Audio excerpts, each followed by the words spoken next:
There is a specific kind of laughter that stays with you. Not the laughter of joy, not the contagious, unguarded kind that pulls you in and makes you part of something warm. This is the other kind, the kind that arrives at your expense, that lands on something you made or chose or believed in and treats it as a punchline, that carries inside it, underneath the sound, underneath the apparent lightness of it, a verdict. A judgment delivered in the most socially deniable format available, because laughter can always be walked back, can always be softened into, "I was just joking," or "You're so sensitive," or the most infuriating revision of all, "I was laughing with you, not at you," even when there is nothing about the moment that could have been mistaken for shared. My sister Elena laughed at my house, not at a joke I made about it, not at some self-deprecating comment I offered to get ahead of the obvious. She laughed at the house itself, at my choice, at my vision, at the specific and deliberate decision I had made, after 2 years of searching and saving and developing a clarity about what I wanted that I was, at that point in my life, genuinely proud of. She stood in the front yard of the house I had just purchased, looked at the peeling paint and the sagging porch railing and the windows that had been covered with plastic, sheeting by the previous owner, through at least 2 winters, and she laughed the way people laugh when something confirms what they already believed.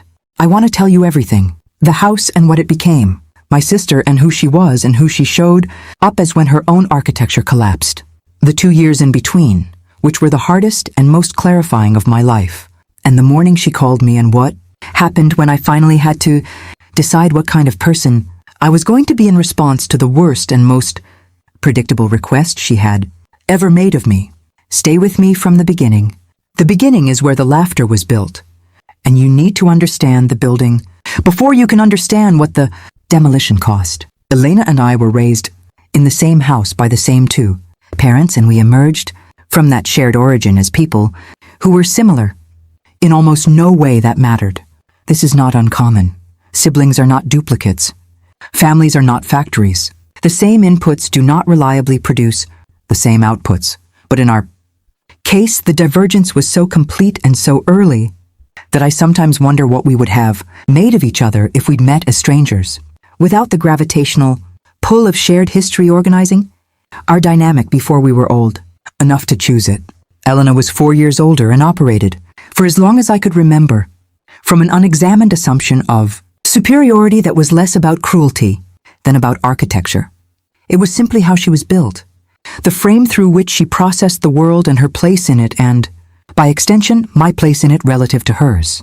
She was the one who had gone to the better school, who had married earlier and more visibly, who lived in a house that photographed well and drove a car that communicated something, and wore the external markers of a life that was going according to a plan whose existence she never questioned, because questioning it would have required acknowledging that the plan itself was a performance. Her husband, Derek, was fine. I want to be fair about Derek, who was a peripheral figure in this story and who was, in the way of many peripheral figures, more acted upon than acting.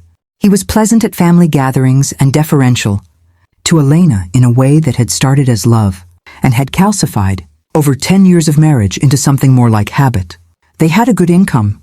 They had a good address. They had, from the outside, the unmistakable appearance of a couple for whom things had worked out. And Elena wore that appearance the way she wore everything, carefully, consciously, as evidence of something. I was, by her accounting, the sibling who had not quite gotten there yet. Not a failure. Elena was too sophisticated for that framing, and too aware of how it would reflect on her to be associated with a sibling she'd openly written off. I was more of a project in her mind, I think, a person with potential that had not yet been correctly organized. I was 31, renting an apartment I liked, working as a project manager for a mid-sized construction firm, a job that suited me in the deep, structural way that work suits you when it matches how your mind actually operates. When the problems it asks you to solve are the same shape as the problems you would choose to solve anyway. I understood buildings. I understood the gap between what something was and what it could be, the logic of renovation, the particular patience required to look at a thing in its worst condition and see its best one. I had been saving for 3 years to buy a house. Not any house, a specific kind of house, a specific kind of opportunity. I was not interested in something move-in ready. something sanitized and staged and priced to reflect the work already done. I was interested in the gap, in the potential, in the version of a property that existed on the other side of effort and vision and the willingness to live inside a project while the project was still becoming itself. I had watched enough renovations professionally to know what I could do and what I would need help with. And I had built a budget that was honest about both. And when the house on Calloway Street came available, I recognized it immediately as the thing I had been waiting for. It was objectively rough. I will not pretend otherwise. The previous owner had been elderly and had lived there alone for 15 years, without the resources or the physical capacity to maintain it, and the house had absorbed those 15 years with the patient resignation of a thing that knows it will eventually be cared for again, waiting. The porch needed structural work. The kitchen was a decade past its last update, and at least 2 decades past any meaningful renovation. The hardwood floors under the carpet, and I knew they were there because I had looked carefully in every room before I made my offer, were original to the 1940s, construction and needed refinishing but were intact and solid and under the right light and the right hands, were going to be extraordinary. The bones were excellent. The bones were the reason I was there. I closed on a Thursday. I called my mother, who was cautiously supportive in the way that mothers are cautiously supportive when they trust you but can see the plastic-sheeted windows from the car. I called 2 friends who understood what I was seeing and why, and who were the kind of friends who would help me move a wall on a Saturday if I needed them to, and I made the mistake. I understand now why it was a mistake, though I understood it less clearly then, of calling Elena.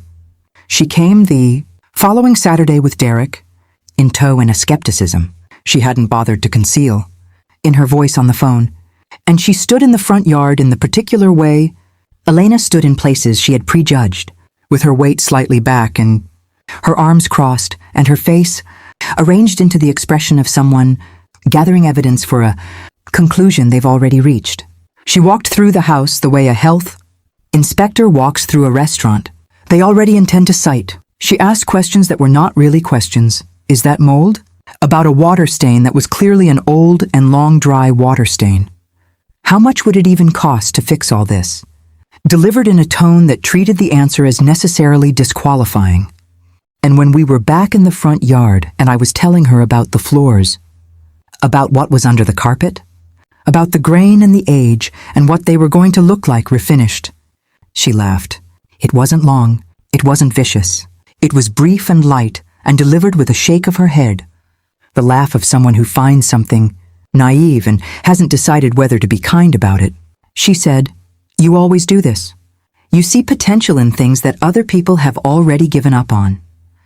She said it like it was a character flaw, like the capacity to see what something could become, rather than only what it was a form of delusion rather than a form of vision. Derek said nothing. He had learned over 10 years when not to say things. I did not argue with her. I had learned something over 31 years of being her sibling, about the particular futility of trying to change Elena's mind about something she had already publicly committed to. What I did was thank her for coming, walk them to their car, and go back inside my house and stand in the middle of the living room floor. The carpet that was hiding the floors, the walls that were hiding the structure, the house that was hiding its own best self, and make a decision. The decision was not about Elena. This is important, and I want to be precise about it. The decision I made in that room was not to prove her wrong, not to build something in defiance of her laughter, not to organize my next 2 years around the satisfaction of her eventual revision. Decisions built on other people's opinions are fragile in the way that all externally motivated decisions are fragile. They depend on the other person eventually acknowledging what you've done. And people who laughed at your vision are not always the first to admit they were wrong about it. The decision I made was simpler and sturdier than that. I decided to build the best version of this house that I was capable of building, because I could see what it was, and I had the skills and the patience and the willingness to live inside the process, and because the house deserved it, and because I deserved to find out what I could do when I committed entirely to something I believed in. Elena was not in that decision. She was not the audience. The house was the point. The first 6 months were the hardest.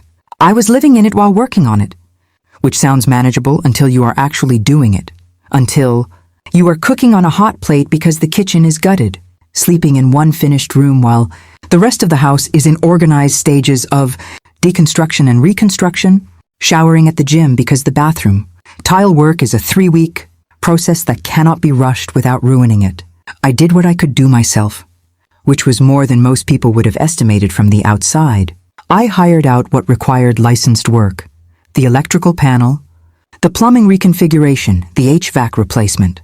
Everything else I learned or already knew or figured out at 10 o'clock on a Tuesday night with 3 browser tabs open and the particular determination of someone who has run out of the option of not figuring it out. The floors emerged in month 4. I had been saving them, not literally. They were always there. But saving the reveal of them for myself, keeping the carpet down in the rooms where I'd been living while I worked through the rest of the house. And when I finally pulled the last of it up and got down on my knees and started the refinishing process, I understood why I had waited. They were extraordinary. Red oak original, with the tight grain, and the slight irregularity that you only find in wood milled before the Second World War. And when they came up, they caught the light in every room differently, and the house became something it had been, trying to become since the previous owner stopped being able to care for it. I stood in the living room on the evening they were done, just stood there in the low amber light of an October evening coming through windows I had reglazed myself, and felt something I don't have a precise word for. Not pride exactly, though that was in it. Something more like correspondence, the feeling of a thing matching its own potential, of a gap being closed between what something was and what it was always supposed to be. Month 8 brought the kitchen. Month 11 brought the porch, new structural posts, new decking, the railing rebuilt with a profile I had found in a photograph of the house from what appeared to be the 1960s, before someone had replaced the original with something generic. Month 14 brought the landscaping, which I had been thinking about since month 1 and which I approached with the same logic I had applied to the house. Find what was originally there, restore what could be restored, add only what belonged. The old rose bushes along the south side had been dead for years, but the root systems were intact and responded to proper care with a tenacity that felt personal. By month 18 I had a home, not a finished project. Houses are never finished, which is part of what I love about them, but a home that was recognizably and completely itself, that had arrived at the version it had been waiting to become, that stopped people on the sidewalk the way things stop people when they are beautiful in an honest, rather than a performed way. Real estate agents who knew the street stopped to leave cards. A neighbor told me the block looked better than it had since the 1980s. A woman who had grown up in the house 3 doors down and now lived across the state came back to visit her childhood street and stood in front of my house for a long time and then knocked on my door to tell me that she remembered when this house had been the most beautiful one on the block, and that it was again. I thanked her and meant it more than she probably knew. Elena had not seen it. We had maintained the surface of our sibling relationship over those 2 years. Holiday appearances, birthday acknowledgements, the minimum architecture of a family connection. But she had not been to the house again. I had not invited her. Not out of strategy, not out of the desire to manage the reveal, but simply because her visit was not something I needed, and her opinion was not something I was building toward. The call came on a Thursday evening in the 20th month. Elena called, which was not unusual. Her voice was different from the first syllable, which was.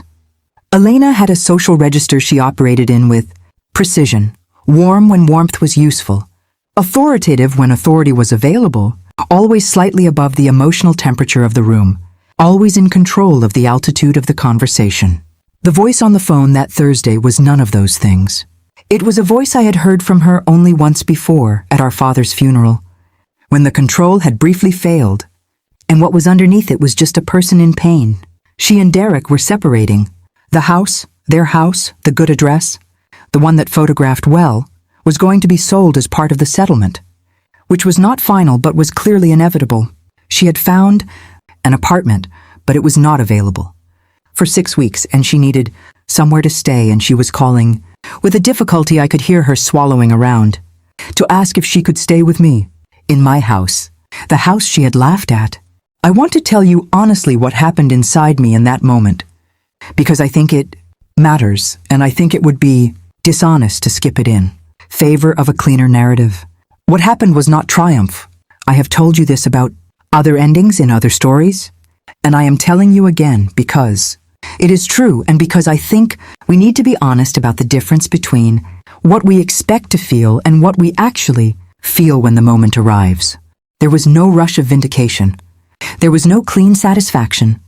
No mental montage of her laughter in the front yard playing against the image of her calling from a dissolving marriage for a place to sleep. What there was something more complicated and more human than any of that. There was grief for her, genuine grief. Because whatever Elena's failures of generosity toward me had been, she was my sister and her life was coming apart, and that was not a small thing. There was the very old tiredness of someone who has been in a particular dynamic for 31 years and is suddenly being asked to define the terms of it from the position of the person with the resources. And there was, underneath both of those, a question I had to answer honestly before I said anything to her. What kind of person did I want to be? Not what did she deserve, not what had she earned, not what was the symmetrical, dramatically satisfying response to 2 years of absence and one front yard laugh. What kind of person did I want to be? In this moment, in this relationship, in the life I had been building, the life that was not organized around other people's opinions of it, but around my own values and my own vision and my own understanding of what mattered.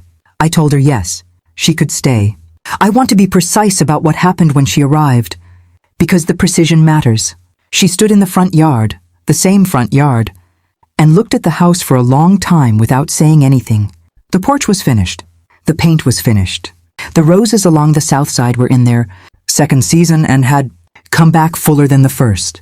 The windows caught the evening light the way windows catch light when they've been properly reglazed and the frames are square and the glass is clean. She didn't say she was sorry. Not in the front yard, not that first evening. Elena was not a person who moved quickly through her own reckonings, and I had never expected her to be. What she did was walk through every room of the house with a silence that was entirely different from the silence of her first visit, not the silence of someone